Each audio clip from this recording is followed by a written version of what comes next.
The 2013 video game Hammerwatch is a game that I have never played. Made by Swedish developer Crackshell, it led to a spin-off game called Heroes of Hammerwatch, which I also have never played. This video is instead on the sequel to the spin-off game, Heroes of Hammerwatch 2, released in early 2025. This game has a small player base that generally enjoys the game, though common critiques comment on the current lack of content in the game, which can be easily completed in at most a few dozen hours. The objective of the game is to fight your way through 20 levels filled with enemies as one of 7 heroes, collecting gear and trinkets along the way. You will die multiple times along your journey and will need to restart, but each time you do so, you will get slightly stronger, allowing you to venture further with each run until you eventually beat the final boss. But here's the thing, the whole coming back to life bit is all very convenient, don't you think? Like, the church is fine with you just giving them 40% of the cash you earned and bringing you back to life? No lasting injuries, no complications, no crippling debt from having literally defied death? Not on this channel. I already need to deal with enough reports on dead experiments as it is. I don't need more. So today, we're playing Hammerwatch our own way. Whenever a character dies, that's it. They're dead. Any equipment they've picked up during their last run is lost, and we can no longer play as that hero. We do get to keep the gold and resources they collected after the 40% tax is deducted from them. We'll call this a finder's fee for the poor chap who decided to brave the dungeon to go retrieve the cash. So, with the rules set out, let us begin.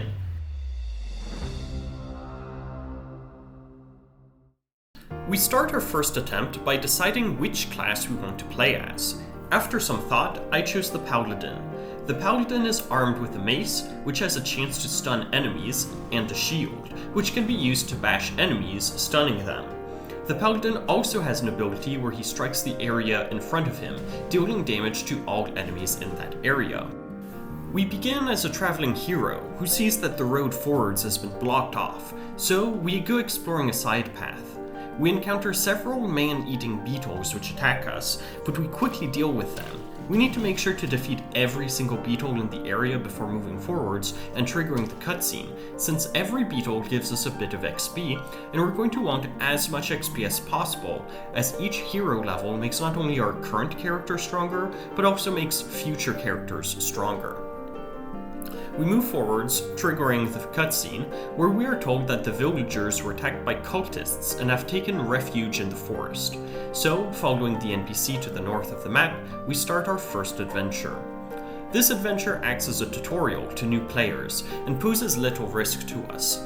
It takes place in the forest, which is inhabited by the same beetles we've already encountered, as well as wolves, boars, and murder hornets. Because the level is so easy, the objective here is to collect as many resources and experience as we can before we start the game proper. We will also be doing our best to complete accomplishments. These are tasks that, when completed, provide you with either stats or stars. The stars can be used on skill upgrades between runs, while the stats carry over between characters, so we're going to want to do as many of these accomplishments as possible. In our forest exploration, we find the first piece of equipment that we can use. These are new boots, which will increase our armor, protecting us from incoming damage. These boots also increase our toughness, which increases our maximum health. Soon afterwards, we reach the wooden palisade that the villagers had built to protect themselves from the cultists. The cultists have already made it into the palisade, and the villagers are holed up in a small cabin. We quickly deal with the cultists, and then proceed to destroy everything that the villagers own. Okay, so I know this seems sadistic, but inside some of these crates is gold and yummy red and blue cubes. Some of the accomplishments require us to eat a lot of these red and blue cubes, and so we're going to collect as many of them as we can. We then talk to the apothecary, who, despite having just watched us destroy their belongings, decides to give us a free potion, which I can only assume means that they are a loyal comrade who understands that wealth is meant to be shared. We can drink the potion at any time to replenish both health and mana, and despite having the maximum of both, I immediately down the potion just to refill it at a nearby well and down it a second time. This is in part because I like to make the villagers look on as I ruin everything that they hold dear, but it's also because two of the accomplishments that we want to complete involve drinking and refilling potions, so we've got a pretty good start. With that, we talk to the monk, who teleports us back to our new village. We now have a chance to buy a few things before heading out to discover what the cultists are up to. We first talked with the mayor, who allows us to construct new buildings in the town. We first build a guild hall, which allows us to get character skills, and then build a hunter's cabin, which will allow us to pick up food and valuables from beasts we defeat. We can then increase our stats with attribute points we've collected, and being a paladin, we're going to put them all into strength. We can also unlock one of two new skills by talking with the skill trainer. I choose to take Lay on Hands, which allows me to heal myself by using the ability. The other option gives us some mana when we attack, but tends to be much less impactful of a skill. With that, we can stop by the tavern to buy some soup, increasing our health and mana regeneration before starting our first true adventure. We start in the familiar territory of the forest, which is nearly identical to the introduction, if with some poison-spitting plants and slightly stronger enemies. While this level doesn't cause us any difficulties, we do need to occasionally stop to replenish our health and mana, an experience that I've cut out of this video entirely. We soon find a weapons merchant whose cart is broken down. Because he is a loyal comrade, he's happy to give us an item of our choice. There are several good weapons, but I opt for some gauntlets that give both armor and weapon damage. This will help increase our survivability while also giving us a minor damage bonus. We also find two blacksmiths who have gotten completely lost in the forest. We give them directions back to the village, and they go on their way. This will allow us to build the blacksmith building back in town, and is one of many unlockable buildings, and I don't use any of them, so I'll be ignoring them from now on. Now, anyone here who has played the game before might be asking, David, what about the enemy spawners? Couldn't you farm enemies infinitely and reach the max level? Why, yes, my observant viewer, there are in fact enemy spawners, such as these hornet nests, which I could stand by and farm enemies for levels. But this feels antithetical to the spirit of this challenge, and besides, it would be really boring. So I will be destroying any spawner that I come across as soon as possible. Next, we come across this floating purple orb. These orbs are skill orbs and allow you to pick one of 3 upgrades for the skills that you have. In this case, I choose Purging Flames, which will leave an area of fire after I use my Divine Strike, which damages enemies over time. And after all that, we're finally done with the first level.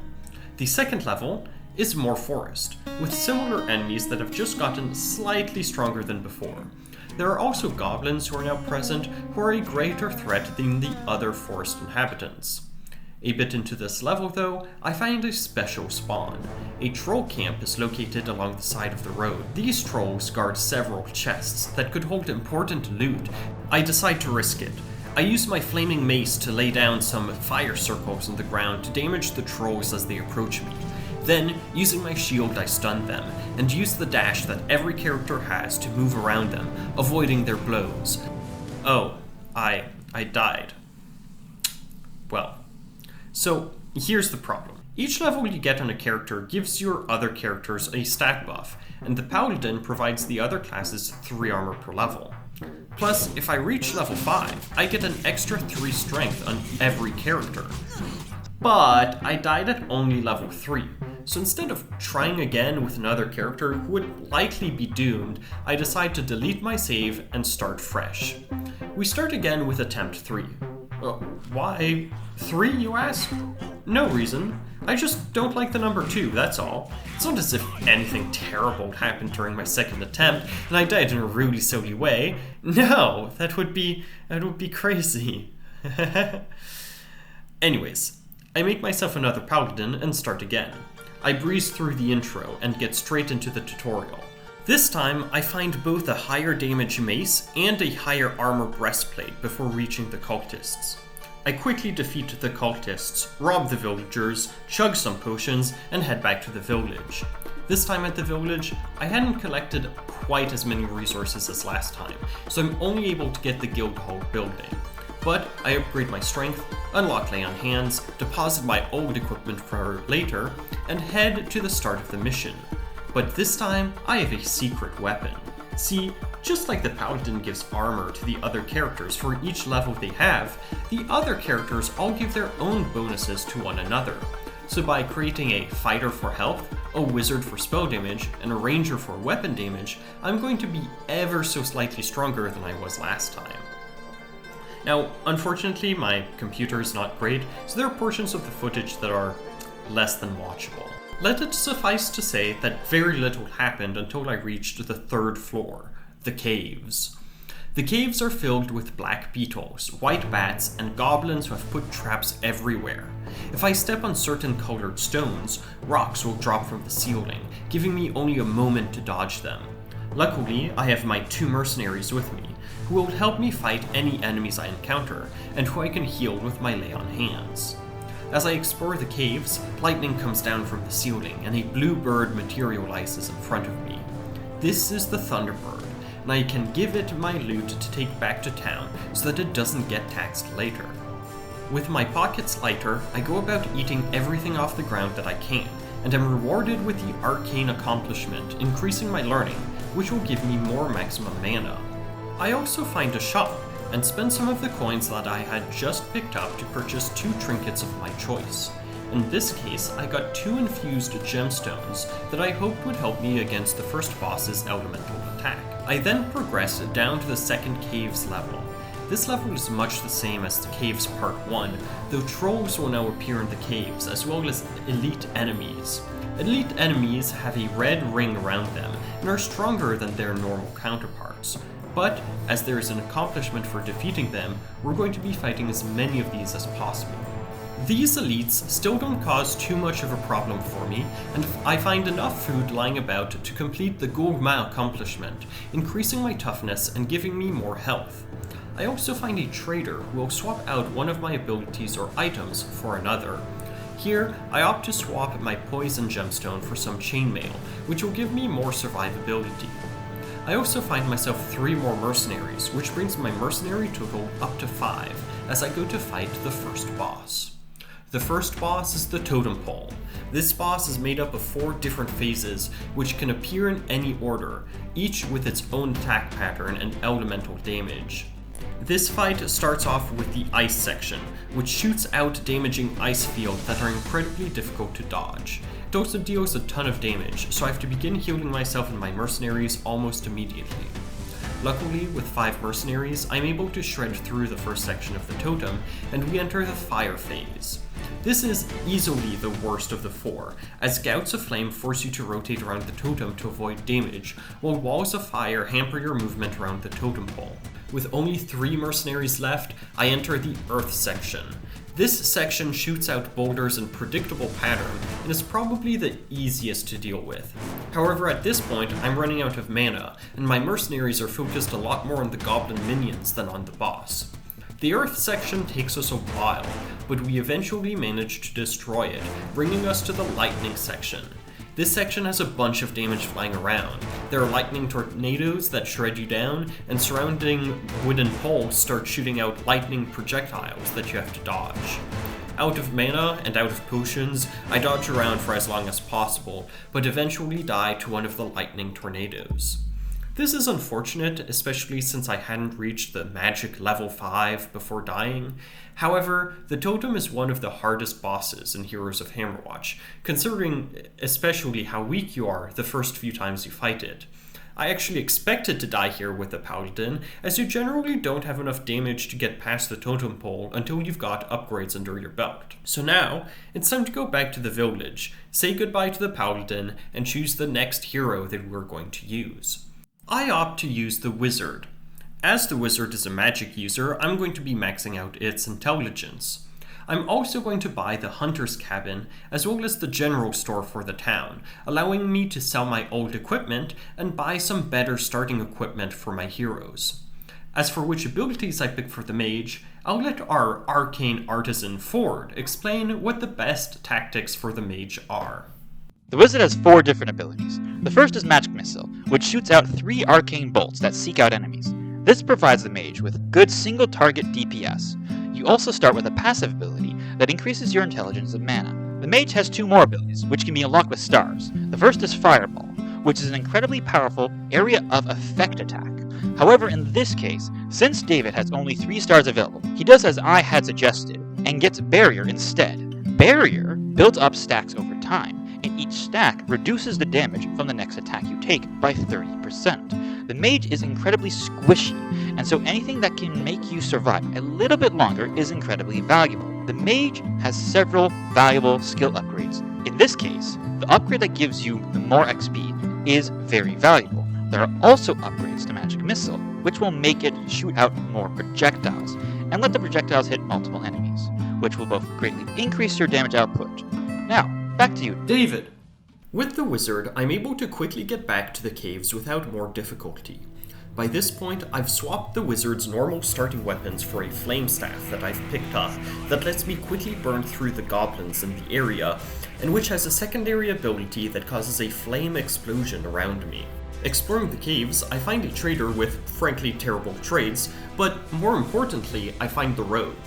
The rogue is a high DPS melee unit which allows us to increase the number of characters we can use up to 5. I continue to the second floor of the caves, which is filled with trolls. However, the wizard has no difficulty in shredding through the trolls with its magic missiles. I pick up the Apothecary's Flask trinket, giving me a 3rd potion charge, as I was already able to purchase a 2nd potion charge at the village, and head to the boss. This time, we start in the lightning totem. I fight through the goblins around the totem and whittle it down with my magic missiles, which now fire the maximum of 5 bolts. The second phase is the ice phase, and the hard-to-dodge AoE attacks quickly drain my health. I drink my first potion, replenishing my mana enough for me to fire enough magic missiles to destroy this section. The third section is the Earth Totem, and I opt to save as much of my mana as possible for future sections. This phase takes a while, as I'm too slow when attacking with my staff to dodge the totem's boulders, but eventually I chip it down enough to be on the final phase, Fire. Not only are the fire totem's attacks hard to deal with, but a large number of goblins spawned at the start of this section, and almost immediately I'm forced to use my 2nd potion. I kite around the totem, drinking my last potion to stay healthy. Then, as there's a break in the totem's attacks and the goblins, I see my chance. I approach and fire off a quick succession of magic missiles, finally defeating the totem. I pick up the pink orb dropped by the totem pole, giving me access to the combo skill, and head north to collect my treasures. For defeating the totem pole, I receive better gloves and a trinket that increases my spell damage. I then proceed to floor 6, which is the 3rd forest floor. This forest level has similar enemies as before, but there are some stronger wolves and boars in this level. The cultists also reappear in this level, but with a sizable stat boost that can make them dangerous in large groups if you aren't careful. Thanks to the mage's high damage, I have no problem in dealing with groups of enemies. Defeating enough enemies in a row activates combo, which gives me some stat boosts and turns my hero pink. Soon after finding some mercenaries to follow me, I also get an upgrade to combo, which causes my character to shoot out pink projectiles in a circle around me while combo is active. This is an incredible upgrade which turns combo into a level clearing beast. With this new tool, I'm able to clear out the forest and make my way to a nearby temple, which I enter for floor 7. The temple has a single secret room that I instantly find, giving me a spiderweb shooting ability. Enemy-wise, the temple is filled with cultists, both normal-sized and giant-sized, which I clear out. I find a trinket that makes me drop damaging caltrops whenever I dash. I also find a better cap, which increases my maximum mana. At the end of the temple is a trapped room. Talking to the person next to the gate unlocks the Warlock, the 6th and final hero that we can use. Wait, but David, didn't you say there were 7 heroes in the game? Why, yes, observant viewer, there are 7 heroes. However, the final hero is the Sorcerer, who can only be unlocked by entering through the main doors of the Dark Citadel. And to do that, you need to first reach the Dark Citadel with a character, then die, and play through the game a second time with the same character. And as we mentioned before, we are not using a hero again after they die, leaving us with only the other 6 heroes. After talking with the Warlock, we can try to open the door. This awakens the bones of the dead in this room, summoning multiple waves of undead warriors to fight us. I get swarmed by undead and my mercenaries quickly die to the onslaught. Some of the skeletons have shields which greatly limit the damage of my ranged attacks on them. Then a skeletal Goliath appears, wielding a large mace. I run in circles trying to avoid the skeletons, but still have to drink 2 of my potions before finally dealing enough damage to clear the front line with magic missiles and flame bursts. Then, as the Goliath finally falls, I can advance deeper into the crypt. There are more cultists in the crypt, including rogue cultists that dash around you to avoid your attacks. There are also several skeletons in the crypt, including the pesky shield skeletons. There are also a number of traps, such as continuously firing dart traps, spike floors, and fire-breathing dragon statues. Some of these traps could protect chests, meaning that I'll have to time my movements in order to get to and from these chests. There are also towers that have been built to aid the enemies. In the crypt, these towers are all ice towers, which fire off large amounts of ice projectiles at you when you approach. These towers are tanky, but are possible to be dealt with if you lead the rest of the enemies away from them first. Things are getting pretty perilous, but I make my way to the second floor of the crypts, which is almost the same as the previous level. As I'm clearing out this level, an imp decides to teleport into the crypt. I go to seek them out, and the imp provides me with a 10,000 gold reward for finding them. This will let me truly deck out my next hero. I also managed to replenish my potions and find the one secret room on this floor, which gives me the shuriken trinket that causes me to sometimes throw shurikens when I attack. With that, it's time for the second boss. The second boss is Shadowface. You cannot attack Shadowface directly, and instead must defeat the cultists keeping Shadowface alive while avoiding the many other cultists that are summoned to attack you, and the many AoEs of Shadowface. Luckily for me, I've maxed out my combo skill, which makes this boss fight incredibly easy. All you need to do is proc combo once, and then you will passively kill enough cultists to keep it up at all times.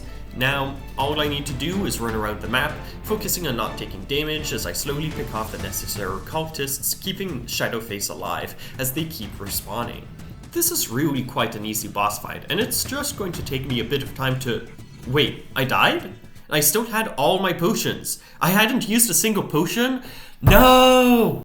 Well, we're too far into this attempt to turn back now. I need to take a break and refocus, so I'm going to pass it over to our Master of Martials, Chris, who's going to explain which hero we'll use next. At this point in the challenge, David has 4 options left. The Warlock is a powerful melee magic user that uses life-stealing abilities to become nearly unkillable. Meanwhile, both the Ranger and Rogue have incredibly high DPS that can shed through almost everything in the game, which is why David should use the Warrior. See, in the late game, the other classes are very strong, but right now they are simply too squishy to last through the entire game. The Warrior, however, is naturally bulky, and each level collected on the Warrior increases the health of all heroes. Plus, the Warrior's main damage source actually comes from their abilities, meaning that now that the Wizard is dead, and David has gotten as much spell power from the Wizard's levels as possible, the Warrior is now as strong as it ever will be. David has enough stars collected now that he can get all 4 of the Warrior's abilities. The first one is Spinning Blades, which throws out an axe that provides a ranged attack that damages enemies. The second active ability is Warcry. That will boost the Warrior's attack speed and movement speed for a limited time. The 2 passives of the Warrior provide increased health and damage respectively. He's also going to max out the Warrior's strength, and since he bought the training field building, he's able to get the second dash for a Warrior before starting his next run. My Warrior run starts off very well. I first find a comrade merchant, who provides me with some new books that both increase my armor and my strength. I also find an ability orb that gives me the single best ability upgrade that the Warrior has. This upgrade causes the spinning blades to return to the Warrior after a bit of time, which effectively doubles their damage. This becomes the single best way to deal with hordes of enemies later on in the game. In the second level of the forest, I come across a tripwire that has been set between 2 large logs. I recognize this as a goblin ambush, but I'm forced to trigger it, and the goblins damage me enough that I'm forced to use a potion. However, I'm able to use my axe's spinning attack to clear out the goblins in short order. I then find a second ability orb that gives me the second best ability upgrade for the warrior. The second wind upgrade causes my cry to heal myself whenever I use it, turning it into a mini potion charge that I can use to keep myself healthy. I then come up to a troll camp. It's rematch time. I draw out the trolls to begin hurling rocks at me. However, thanks to my spinning blades, I am much safer than I was as a paladin, and this time I'm able to defeat the trolls. Revenge feels good, and feels even better when I get to steal their trinkets, which give me a bit more mana and a bit more damage. Find 2 mercenaries to help me as I enter the caves. In the first part of the caves, I find a shield, which I'll be keeping for later. In the second part of the caves, I come across a troll ruler. This behemoth of a troll wields a large cleaver that deals devastating damage. Luckily for me, he is entirely focused on my mercenaries, and I'm able to take him down before he deals too much damage. Just past the troll ruler, I find a merchant who gives me an apothecary's flask, bringing my potion total to 3. Now, it's time to fight the totem. Even with my recent upgrades and 2 mercenaries to help me, the totem fight is far from easy. We start on the earth totem, and my poor dodging abilities cause me to take several boulders to the face. I use my warrior cry to give an attack speed buff to my mercenaries, but quickly realize that I'll need to play slightly more defensively on this stage of the totem as I keep being chunked out, despite healing for my warrior cry. The next phase is the ice totem. In this one, we're able to get through much faster. I find that I can use my spinning axe move to clear out the goblin minions while also damaging the totem, and the mercenaries aren't taking much damage from the totem at the moment. This changes when the fire stage begins, as one of the mercenaries is immediately burnt to a crisp and the other gets swarmed by goblins. It's now just me versus the totem. Luckily, my axe swings deal a significant amount of damage, and I'm able to destroy the fire totem without too much difficulty.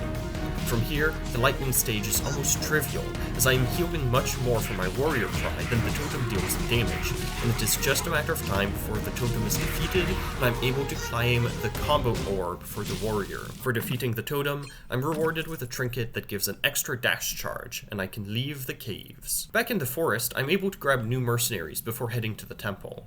After clearing out the temple, I head to the skeleton fight blocking the exit. I try my best to defend my mercenaries, but there are too many undead and the mercenaries go down.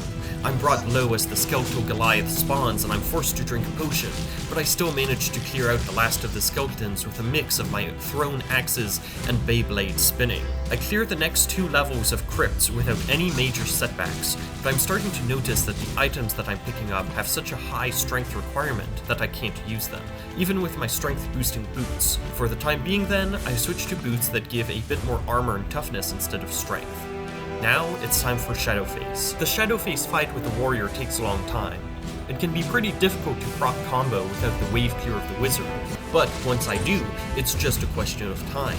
The fight definitely does drag on for a while, but with combo activated, I'm able to stick to the game plan. I run around in circles again and again until I finally defeat Shadowface.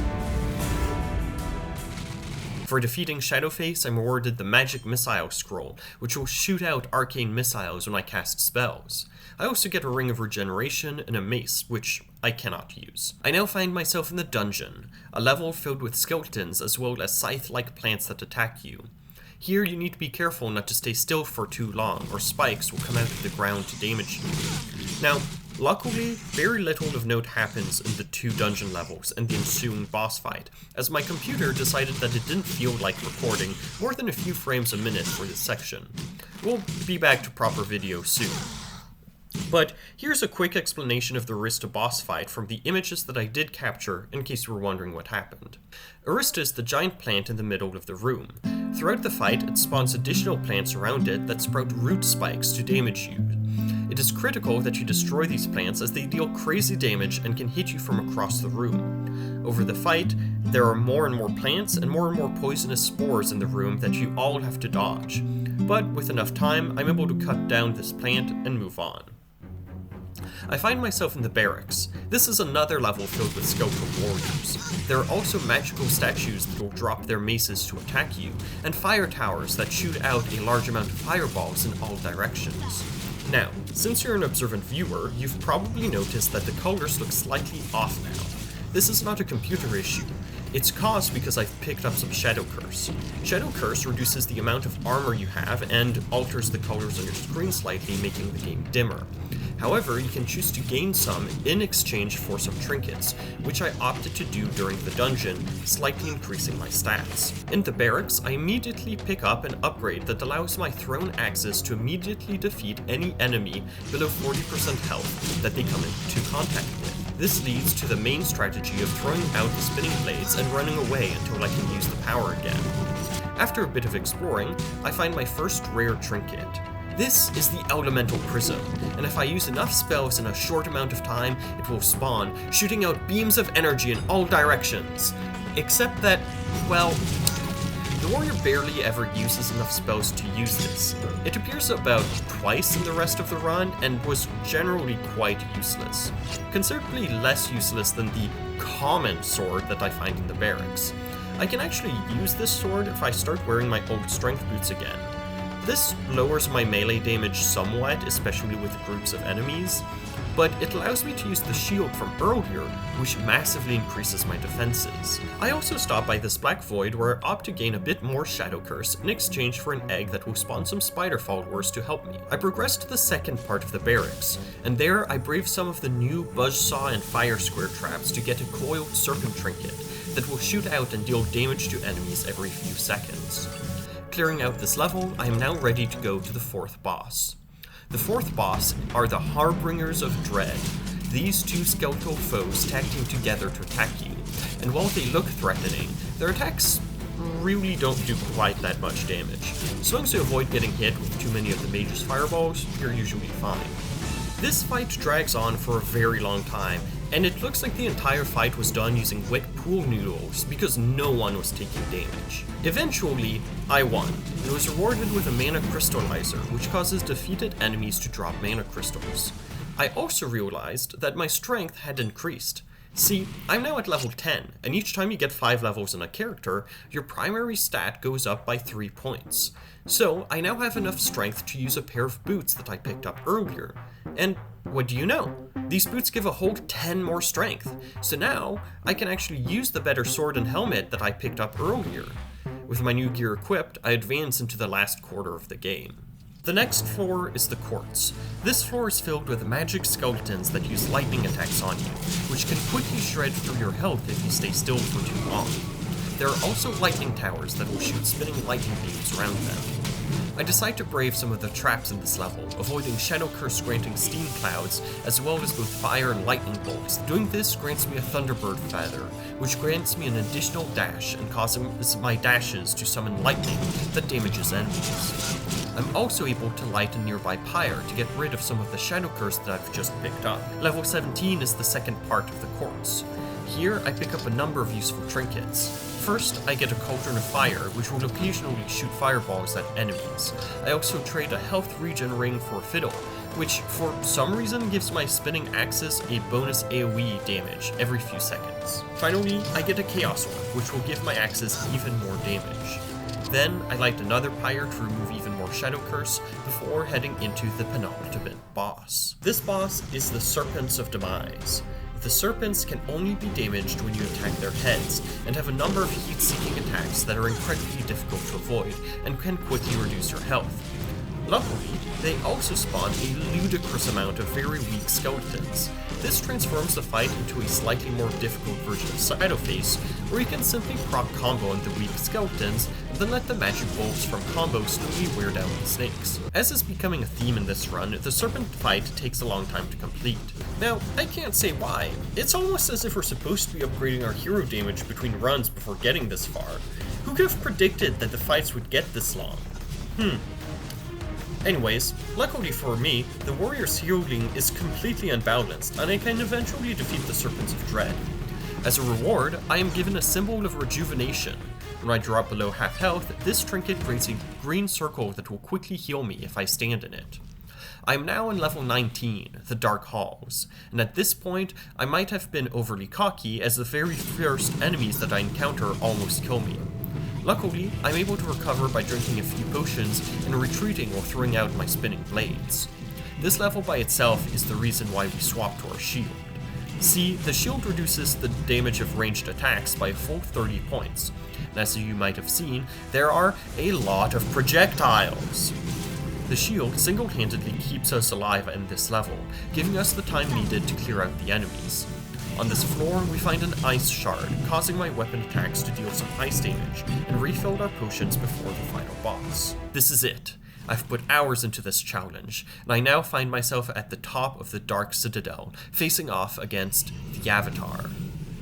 God, I really wish there was a cool name for the final boss in this game. Regardless, this fight is going to be a tricky one. The Avatar doesn't stand still for long, and each of their attacks apply different debuffs on you, from preventing you from using your weapon attack to reducing the amount of healing that you receive. The first stage of the fight is not too challenging, but as I drop the Avatar down below 2/3 health, he disappears and summons a dark vortex around me.